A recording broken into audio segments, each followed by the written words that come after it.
I'm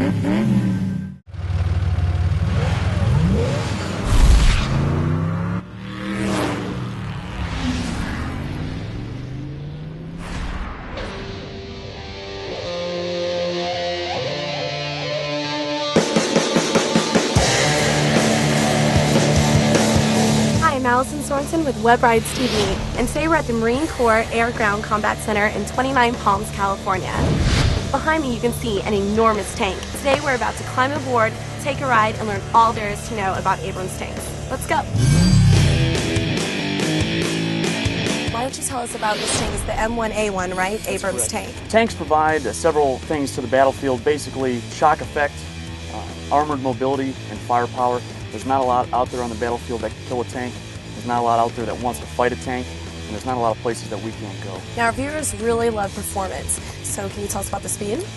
Speed going over level terrain, roughly 42.5 miles an hour. So for a 70-ton vehicle, it's moving pretty quickly. So how does this tank ride, Lieutenant?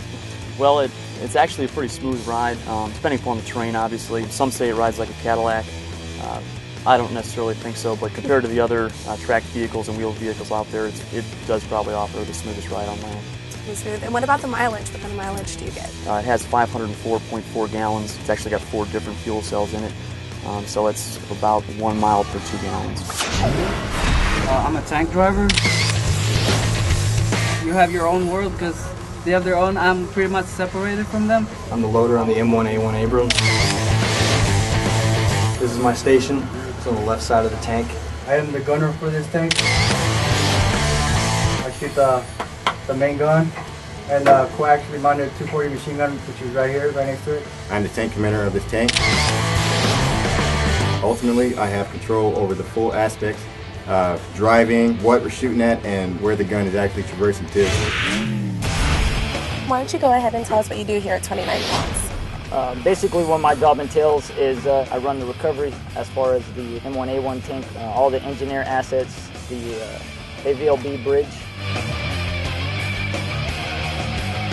Right now what we're doing is we're replacing the transmission on our M88A2 Hercules recovery vehicle. It's a 1,790 cubic inch engine. The transmission puts out about 3,300 foot-pounds of torque.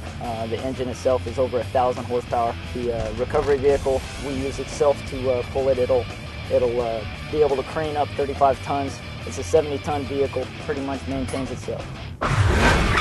This tank can handle some pretty serious weaponry, can it? That's correct. The most noticeable is the 120 millimeter M256 smoothbore main gun.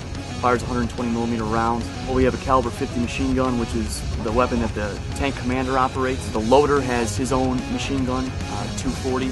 Mounted on the other side of the main gun is another machine gun, another 240, which the gunner operates, and it's slaved to the main gun, so wherever the main gun is pointing, that weapon system is pointing as well.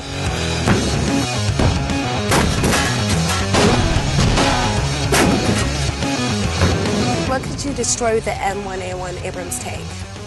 Pretty much anything. The tank has different kinds of rounds that it fires, depending upon the type of target you want to destroy, but there's not a whole lot out there that the main gun cannot destroy. Typically, we can get an accurate solution out to 4,000 meters.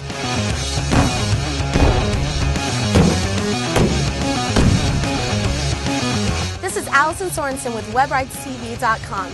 My ears are still ringing from the explosions of those big guns. These Marines sure know how to blow stuff up. So thanks again to the Delta Company First Tanks. I'm just gonna hang out with them. Let's go. Big guns.